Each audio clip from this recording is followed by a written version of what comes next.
Great evening, and great evening once again. Just please let me know where you are tuning in from. I always love to read the geographics in which you are tuning in from. I want to welcome you all to the Sonya Dungee podcast, episode number 178. Um, And even though it's more of a pop up, I wanted to, as always, pay a tribute to uh, those who have paid the ultimate sacrifice during 9/11, and for the families as well. And vow that on the Sonya Dungee podcast, we will never forget 9/11. So, with that being said, for those of you who don't know me, my name is Sonya Dungee, and I do host the Sonya Dungee podcast, where conversation is always the essence of the soul. Obviously, I'm your host, and I'm still bringing the heat to the IG, Facebook, YouTube, and now the TikTok streets. Um, this evening is going to be a little bit different. I share my story very briefly with you, and that is 4.5 years ago, my dad, John Chudrick Dungee, who I loved and adored so much, took his last breaths here in heaven. I'm sorry, here on this earth, and his first breath in heaven. I did not see it coming 48 hours before, not even. We were told that he had 6 months to live. And here I am finding myself less than 48 hours later watching my dad as I'm holding his hand, his tears coming down his cheek. And I'm watching him take that last breath and knowing that he's taking his first breath in heaven. I spiraled out of control. I was in a dark place where I remained stuck for 342 days before I allowed my perspective to change, and I poured into myself and I seek the help because I couldn't continue doing what I was doing, being that gerbil or that hamster, if you will, on a wheel, just going around doing the same thing day after day, losing weight, keeping myself isolated, feeling broken, and having that unbreakable pain, to say the least. I wasn't hanging out with my friends, my family, my grandchildren, three of them at the time. Now I have four. You'll hear the one in the background because it's bedtime, but we're here watching his show. And so, although he promised he's going to be quiet, kids are kids, especially when they're 2.5. So you will hear that in the background. I'm sorry, but it is what it is. Um, so with that being said, after the 342 days of realizing it couldn't continue and that wasn't what my dad expected of me, I had to allow for my perspective to change. Enough was enough. And I sought out a mentor slash coach, poured into myself, invested in myself, found a loving and supportive community. To this day, still my community. And I know they have my back regardless of the situation. And here I am today in front of you. And 9/11 means so much to me in so many ways. Even the fact that my dad, he was a veteran, and my dad was giving, and my dad would give his last, and my dad did his part uh, in helping as best he could the victims of 9/11, which I really don't like to say victims of, but the people who were affected by 9/11 in one way or another. And so, with that being said, tonight's episode is the tribute to 9/11. And after last night, especially doing that episode that to me I found was very touchy, to say the least, hard to do because we talked about suicide prevention. We talked about World Suicide Day, which was yesterday. That went on as a result.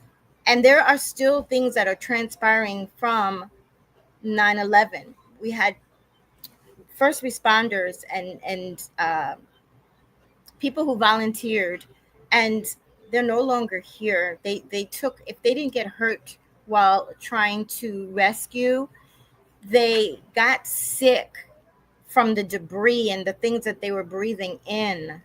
And so I want to pay my respects to them and to their families as well tonight. And that is what my intent is for tonight.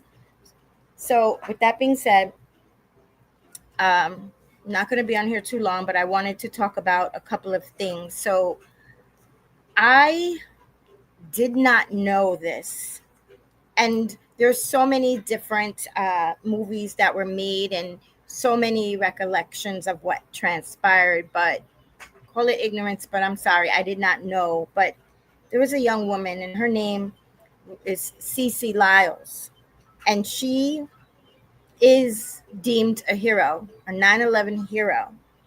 She was a stewardess on Flight 93. Okay. She hailed from Fort Pierce, Florida. She was a native, and I, in my research, got to learn more about her. Um, See, she was a mother and a wife, and her last words were recorded as she was calling her husband, not once, because the first time she could not reach him, but twice. He woke up and thought it was a dream, but she reached out to him and she told him what was going on. And she told him she loved him. And she told him she loved the boys and to make sure that they knew that.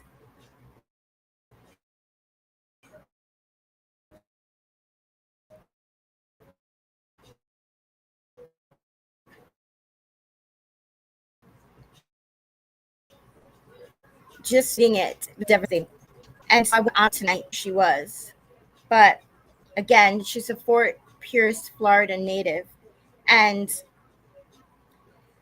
in honor of the life and the legacy of Cece Ross Lyles, the United Flight attendant, there was a monument that was created, a replica of her, a statue, and it is in Fort Pierce, Florida.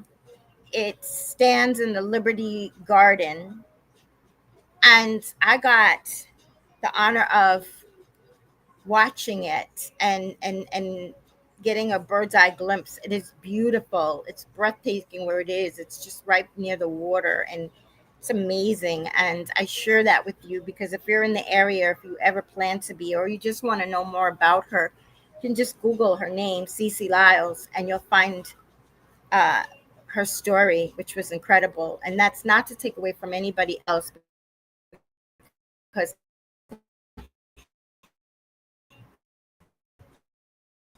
everybody is a hero. Everybody. And I don't want to take that away from anyone, but I just wanted to share that because I did not know of her prior. And so at the Fort Pierce Garden, they have an annual remembrance there on September the 11th. And it honors the life and the legacy of Cece Ross Lyles. Um, and I think, and others, but I just thought that was incredible. And I'm so grateful um, that she was honored in that way. And speaking of that, another woman that I did not hear of the details specifically of, and that is Janelle Guzman McMillan. She was the last known person who had been trapped under the rubble of the World Trade Center. She was in the North Tower when it had collapsed. And her story of faith and survival and of resilience is remarkable. Yes. So I wanted to share that with you as well. And I also wanted to share this. I didn't write it all down, but I wanted to share it with you. Um, So Janelle Guzman McMillan was 54 years old. Oh, 1 second, I'm sorry. Having a crisis here. Here you go. Okay, here you go. Okay, I'm sorry about that. So Janelle Guzman McMillan, 54, she was working on the 64th floor of the World Trade Center North Tower on September 11th, 2001.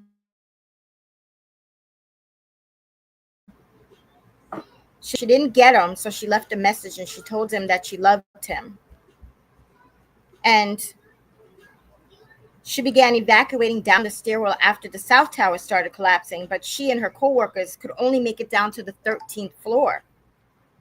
And that was of the stairwell before the North Tower came crashing down on them. The walls burst and the walls burst and the rumbling, everything came crashing down and it knocked her to the floor. She was trapped under the debris for 27 hours. She said it was excruciating pain and the darkness and the moment she was ready to give up. But she said a miracle came her way during this life or death moment. Miraculous things happened. My right hand being there, someone grabbed me by my hands and they called me by my name and they told me his name. He said, Janelle, I got you. My name is Paul. I don't know if it's a firefighter or if it's an angel person, but I've been looking for that person, Paul, who was holding my hand for the past 24 years. Shortly after, Guzman McMillan said she was finally rescued when first responders located her and pulled her out from the disaster zone. So she was hospitalized for some time and she went through some health issues, but at the end of the day, she wrote her memoir titled Angel in the Rubble.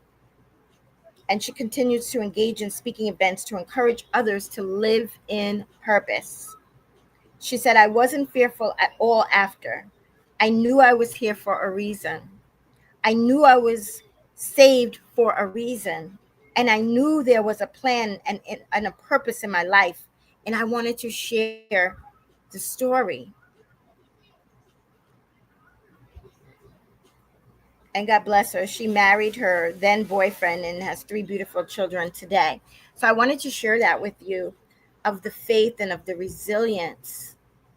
She was resilient. She steadfast. She held on until help was able to come to her aid. And in that,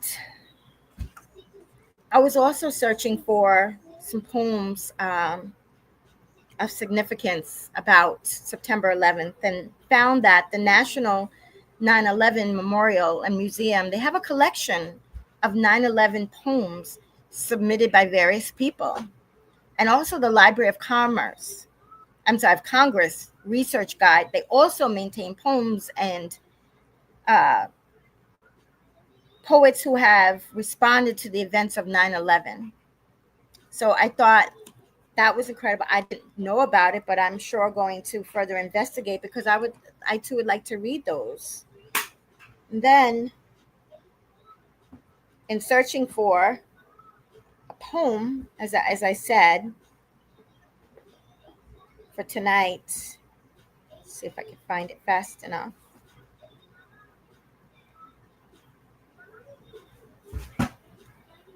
Okay.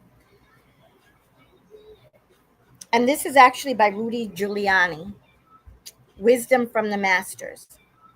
The attacks of September 11th were intended to break our spirits. Instead, we have emerged stronger and more unified. We feel renewed devotion to the principles of political, economic, and religious freedom, the rule of law, and respect for human life. We are more determined than ever to live our lives in freedom. I thought that was beautiful, and I wanted to share that as well. So, as we remember the men and women who ultimately paid the ultimate sacrifice, um, there are other ways in which we can do that. Before the night is out, I'm going to light a candle and say a prayer as well, and that will be my my role, my part, and what I'm able to do besides this podcast tonight in remembrance of 9/11 and just vowing that it will never be forgotten, no matter what. And so, with that being said, I want to thank you for joining. I'm just going to jump over briefly.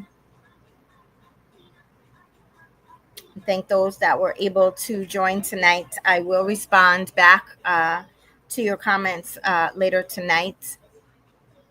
With that being said, be safe, stay well. God bless you all, and bye for now.